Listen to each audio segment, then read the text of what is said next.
Welcome back to Warland's History. Today we test a hard idea with dates and hard numbers. Did engines decide how World War II tanks lived, moved, and died? We begin with the Soviet T-34's big diesel in 1940. Move through American Shermans that first used 9-cylinder radial aircraft engines in 1942, and then the Ford GAA V-8 through 1944. Climb into an M18 Hellcat that could sprint about 55 miles per hour in 1943-1944. Open a Panthers Bay to meet the Maybach HL230 and the reality of final drive failures at Kursk in July 1943. And lift the deck on a British cruiser to hear a D-supercharged Merlin called Meteor guiding Cromwell, Comet, Centurion. Engines are not just horsepower. They are silhouette, range, cooling margin, maintenance hours, and the logistics river that feeds them. By the end, you'll be able to hear doctrine inside the machinery. Ready? Let's start the motors. Before we roll, tell me in the comments, which engine sound steals your nerves, the radial's sharp snarl, or the diesel's steady pull? 1940, T-34 enters service. Diesel torque, low silhouette, long legs. In 1940, the Soviet T-34 rolled into service with a V2 diesel. It is a 38.8-liter V12, in early wartime trim around 500 horsepower.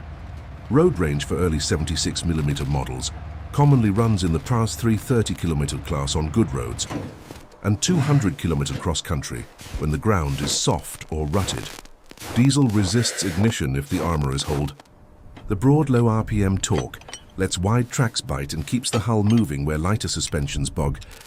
The hull sits low, the glacis is sharply sloped, and big rear hatches let field crews reach filters, pumps, and injectors quickly. Technical anatomy. The aluminum block is ambitious for its time. Robust main bearings and fuel injection let torque arrive early. That torque decides whether a driver can pivot out of a rut without begging the earth for mercy. In winter 1941, crews warm crankcases and lines, perform careful stage starts, and then run long. In spring 1942, dust returns. Filtration and injector discipline matter every hour. The same engine that loves distance will punish neglect with clogged breathers and tired pumps. Crew meaning the machine says keep rolling, fewer fuel stops, a lower profile for the gunner, a bass note confidence at idle if your supply line is fragile. Would you choose diesel reach over gasoline sprint? Tell me why in one sentence. In 1942, the American fork, radials first, Ford GAA next in Deutschland Lexus. US factories pushed the M4 and M4A1 Sherman out the door, with Continental R-975 9-cylinder air-cooled radials rated 350-400 dancing at $2,400 RPM. Why a round aircraft engine in a tank? Because America already runs production lines for that family, stock spares by the trainload, and fields mechanics who understand magnetos, fin cooling, baffles, and straightforward carburation. The price is geometry. A radial demands height. The engine deck rises. Air paths and service space grow. The turret ring nudges upward. The silhouette grows too. In exchange, you get a power plant the Army can build fast, ship fast, and swap fast. Then the M4A3 route arrives with the Ford GAA, an 18-liter, all-aluminum DOHC V8, factory-rated $500 a HP at 2,600 RPM with a broad, confidence-building torque curve. Water cooling flattens the deckline, changes air paths, and adds radiators, pumps, hoses. The loader's back thanks the lower turret race. The mechanic's notebook fills with part numbers for caps, sleeves, clamps, and seals. The same doctrine, mobility through numbers and service speed, now learns a smoother shape. Design truth, the engine repackages the tank. Ammo routing, loader ergonomics, sightlines, exhaust paths, and how high the enemy sees you when the sun is behind. You are ordnance in 1942, ship thousands now with radials. Or wait for the elegant V8. Which delay costs more lives? Thea's 1942-1943. Build with the factories you have. The Multibank 2 hit quotas fast. Chrysler built the A57 Multibank. 5 inline-six automobile engines geared together into a 30-cylinder cluster of about 1,253 cubic inches, typically delivering 370 HP. Why such a mechanical hydra? Because car plants can stamp small 6 parts immediately. Tank plants can bolt them in without waiting for perfect bespoke castings. Field reality. The multibank runs, arrives on time and teaches mechanics in the dark under blackout canvas.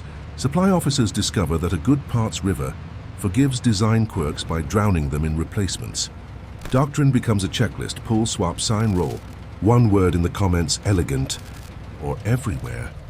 Pick your doctrine. On July 1943, Kursk, Panther debuts. Power meets weak final drives in July 1943. The German Panther appears in mass at Kursk with the Maybach HL230 P30, a compact 23-litre V12 around 700 metric horsepower, PS. The gun is superb.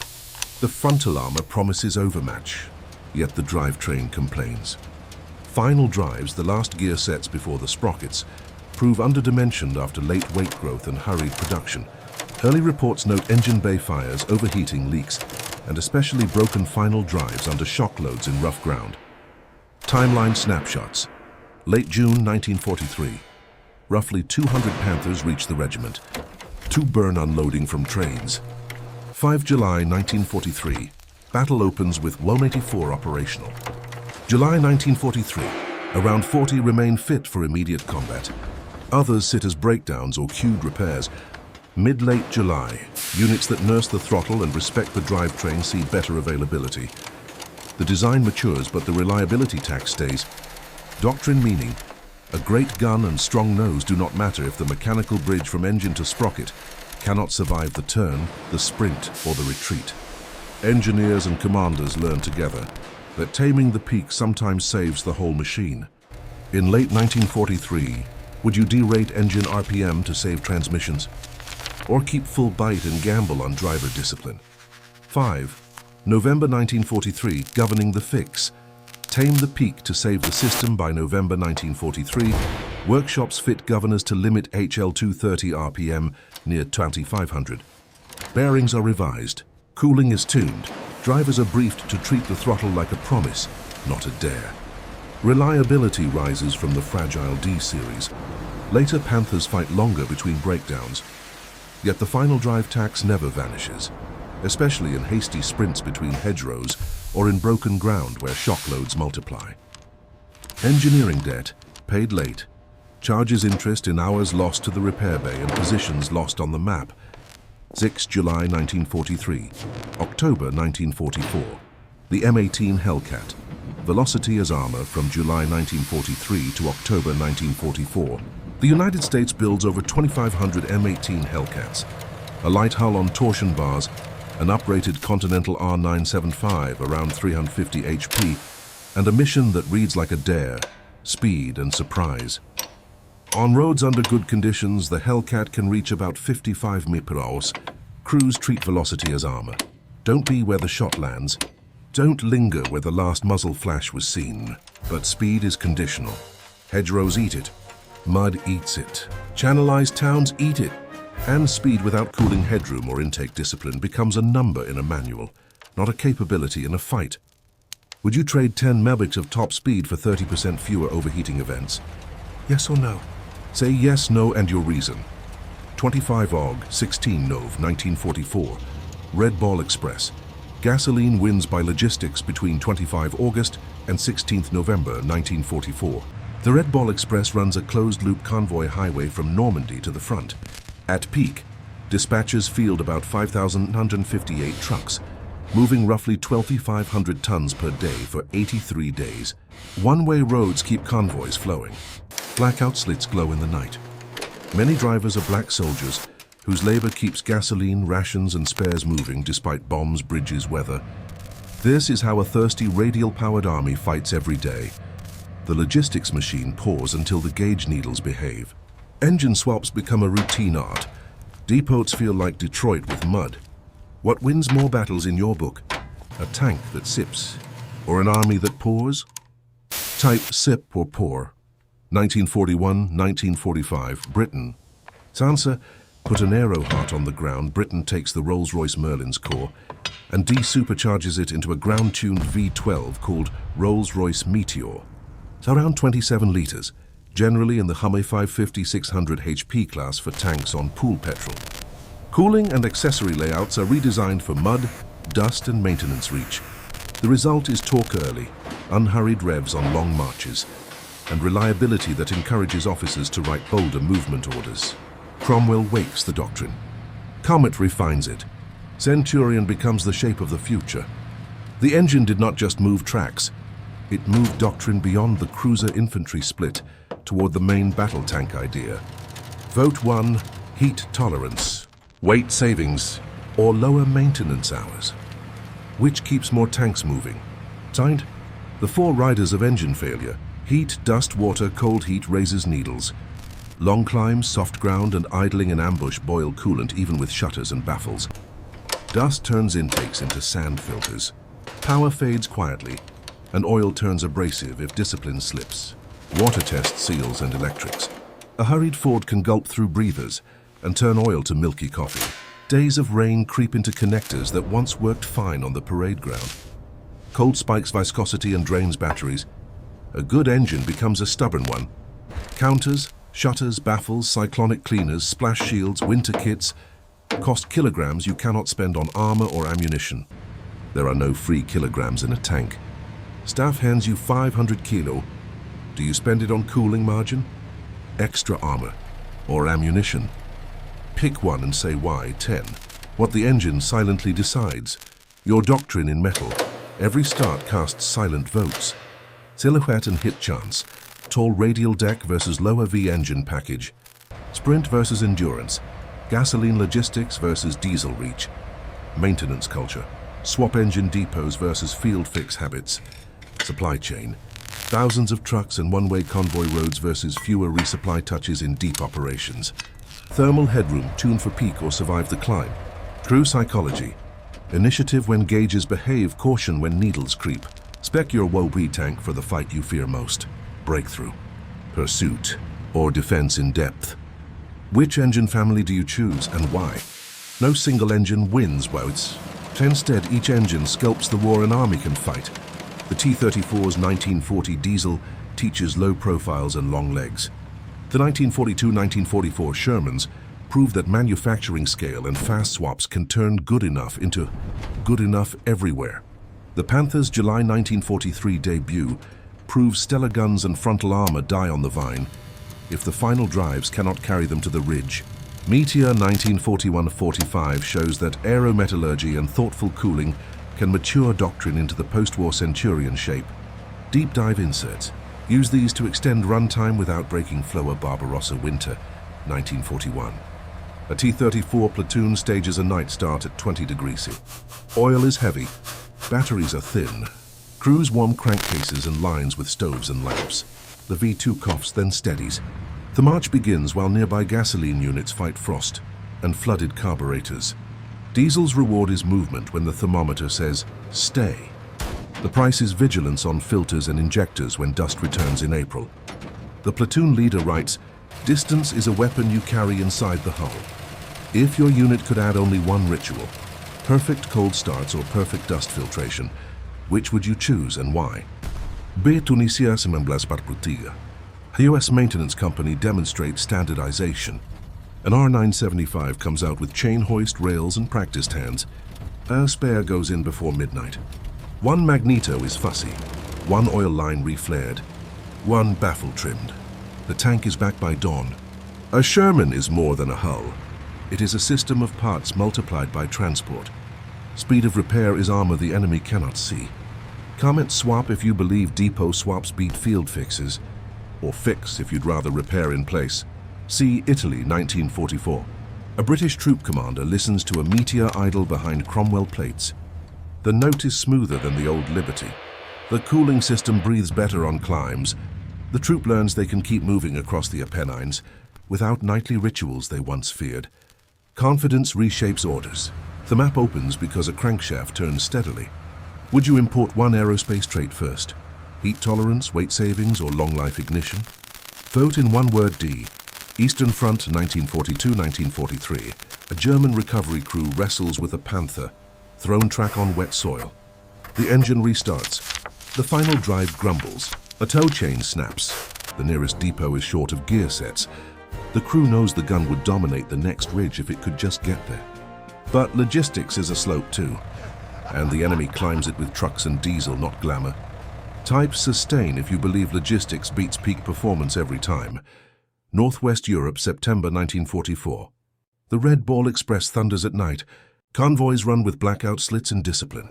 One way out, one way back. Mechanics scavenge parts. Dispatchers redraw routes around broken bridges. Military police clear junctions at speed. A thirsty army stays fed because thousands of invisible hands keep the fuel river flowing. The enemy sees tanks. The enemy does not see the ocean of cans that makes a doctrine real. Sip or pour, what wins more battles in your mind? F. Desert and dust. In North Africa, air cleaners matter more than slogans. Cyclonic separators spin desert out. Neglect adds sandpaper to oil. Crews learn to clean, oil and refit filters like a ritual. An extra 5 minutes saves an engine 4 days later. A column that respects filtration marches. A column that does not hear power fade at the foot of every ridge. Would you spend your bonus minutes cleaning filters or adding armor plates? G. Rain and rivers. In Italy and the Balkans, Fords test breathers and seals. A moment of bad depth judgment gulps water that milks oil. The fix is tedious: drain, flush, refill, tester.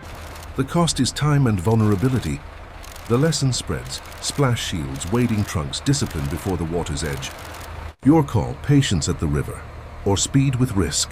H. Cold starts. In Finland and on the Eastern Front, cold is a strategist. Diesel kits include preheaters, canvas screens, staged throttle procedures. Gasoline engines reward quick spark and proper mixture, but punish impatience with floods and ice.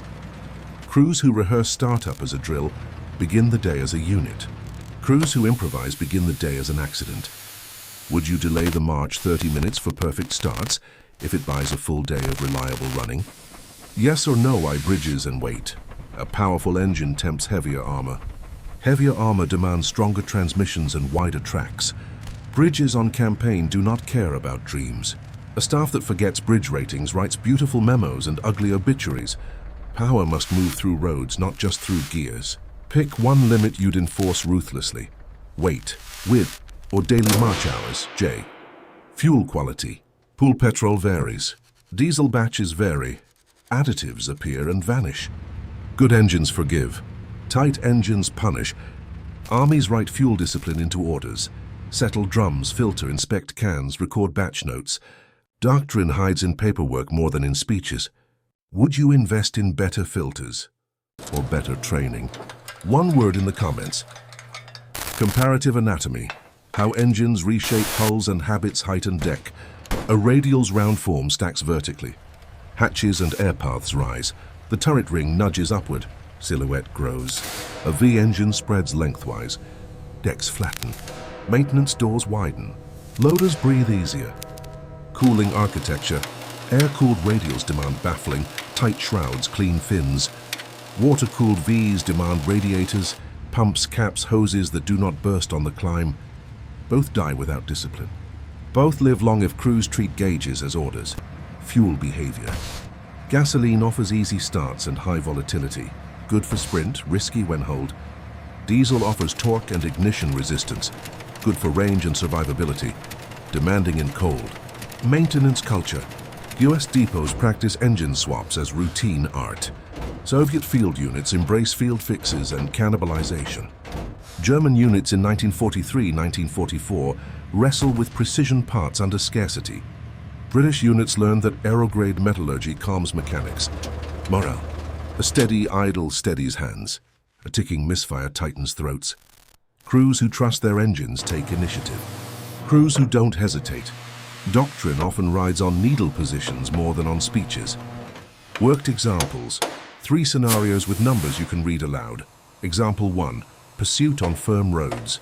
A battalion of gasoline Shermans, with mixed R-975 and GAA power plants, receives a push order across 150 kilometers of secondary roads. With Red Bull convoys filling depots at dusk, each company commander calculates that thirst is ignorable for 48 hours. Engines warm clean. Cooling margins hold. Pursuit doctrine works because trucks erase the penalty.